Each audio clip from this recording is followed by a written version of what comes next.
Assalamualaikum warahmatullahi wabarakatuh. Perkenalkan, nama saya Alia Rizky Ramadhani yang biasa dipanggil Alia. Saya berasal dari jurusan D3 Manajemen Pemasaran. Saya berasal dari Fakultas Ekonomi dan Bisnis. Saya berasal dari kelompok bakti 37 Freeware dengan NIM 2300511001. Di sini saya akan membahas tentang maraknya pinjaman online ilegal. Di zaman yang serba instan saat ini, mendapatkan dana pinjaman sangatlah mudah. Namun banyak orang yang mengabaikan apakah dana yang dia dapatkan berasal dari lembaga yang sah. Sehingga maraklah aksi pinjaman online ilegal.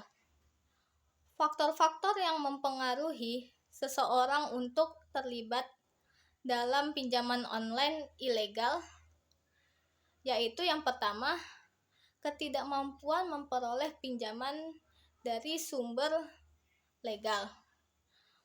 Beberapa orang mungkin menghadapi kesulitan dalam memenuhi persyaratan yang ditetapkan oleh lembaga keuangan legal, seperti bank atau koperasi, sehingga memicu mereka untuk beralih kepada pinjaman ilegal. Yang kedua, kurangnya pengetahuan keuangan.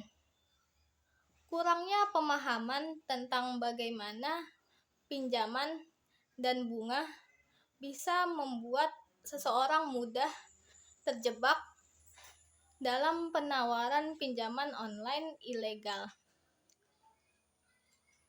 Mereka mungkin tidak menyadari besarnya beban bunga yang harus mereka bayar dan dampak jangka panjang dari pinjaman dengan suku bunga yang tinggi. Yang ketiga, kebutuhan mendesak.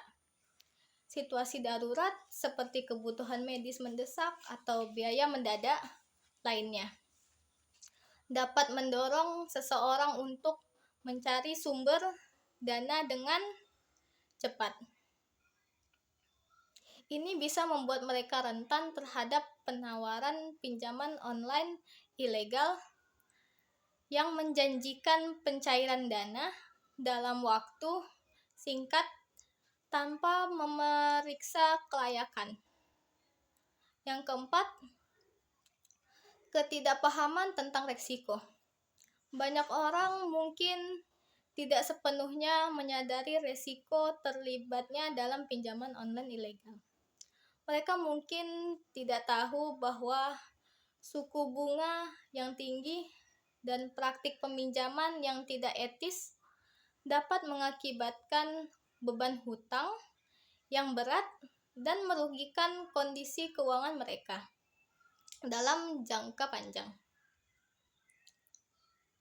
Penting untuk diingatkan bahwa terlibat dalam pinjaman online ilegal dapat memiliki konsekuensi serius, termasuk beban hutang yang berat, penipuan, dan masalah hukum.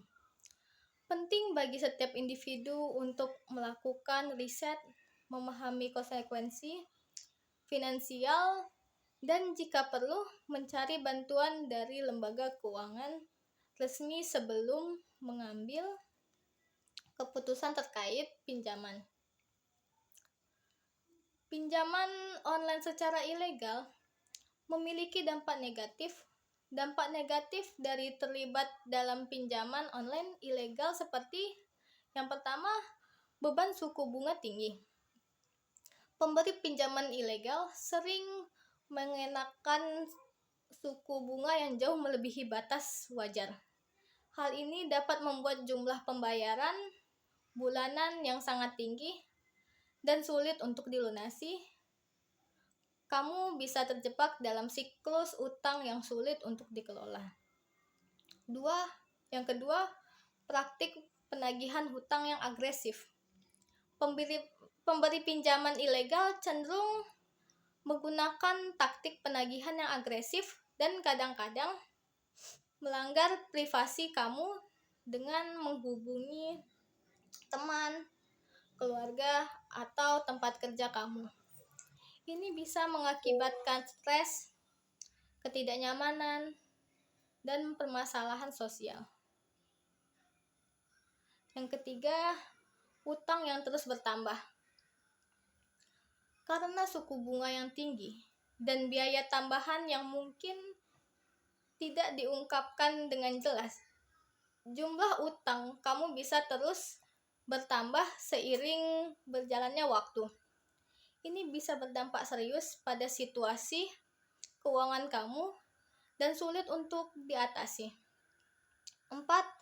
Adanya penyalahgunaan data pribadi. Pemberi pinjaman ilegal mungkin meminta informasi pribadi yang sensitif seperti nomor KTP, nomor rekening bank, dan data lainnya. Data ini bisa disalahgunakan untuk tindakan penipuan atau pencurian identitas. Yang kelima, timbulnya masalah hukum. Terlibat dalam pinjaman ilegal dapat berpotensi melibatkan kamu dalam masalah hukum. Pihak berwenang dapat mengambil tindakan hukum terhadap kamu karena melanggar peraturan dan undang-undang terkait praktik pemberian pinjaman ilegal. Oleh karena itu, sangat penting untuk menghindari terlibat dalam pinjaman online ilegal. Pasti kamu memilih pemberi pinjaman yang terdaftar secara ilegal dan transparan dalam menyediakan informasi mengenai persyaratan, suku bunga, dan biaya yang terkait. Jangan ragu untuk mencari saran keuangan dari ahli jika kamu memiliki keraguan mengenal sebuah pinjaman. Untuk menghindari terlibat dalam pinjaman online ilegal, yaitu pertimbangkan langkah-langkah berikut. Yang pertama, pastikan pemberi pinjaman memiliki lisensi yang sah dan terdaftar secara resmi. Cek apakah mereka memiliki izin operasi dari otoritas keuangan yang berwenang. Yang kedua, teliti ulasan dan reputasi pemberi pinjaman. Jika mereka memiliki banyak keluhan atau ulasan negatif, hindari berurusan dengan mereka. Yang ketiga, bacalah dengan cermat semua persyaratan pinjaman dan ketentuan pembayaran. Pastikan kamu memahami suku bunga, biaya, dan jadwal pembayaran dengan jelas. Yang keempat, hindari memberikan informasi pribadi yang sensitif kecuali kamu yakin bahwa pemberi pinjaman adalah lembaga yang sah. Jika kamu sudah terlibat dalam pinjaman online ilegal, berikut adalah beberapa solusi yang dapat kamu pertimbangkan. Yang pertama, hentikan pembayaran. Jika kamu merasa sudah terjebak dalam pinjaman ilegal, hentikan pembayaran lebih lanjut sampai kamu mendapatkan nasihat hukum. Yang kedua, konsultasi dengan ahli hukum. Segera cari nasihat dari ahli hukum atau lembaga perlindungan konsumen. Mereka dapat membantu kamu menavigasi situasi ini dan memberikan nasihat tentang tindakan yang perlu diambil. Yang ketiga, laporkan ke otoritas. Jika kamu yakin telah terlibat dalam pinjaman ilegal, laporkan pemberian pinjaman tersebut ke otoritas yang berwenang. Ini bisa membantu mencegah orang lain terjebak dalam praktik ilegal yang sama. Ingatlah bahwa sangat penting untuk bertindak dengan cepat jika kamu merasa telah terlibat dalam pinjaman online ilegal. Semakin cepat kamu mengambil tindakan, semakin baik kamu dapat melindungi diri kamu dari dampak negatif yang lebih lanjut. Sekian dari saya. Bila ada kesalahan mohon maaf. Wabillahi taufiq wal hidayah. Wassalamualaikum warahmatullahi wabarakatuh.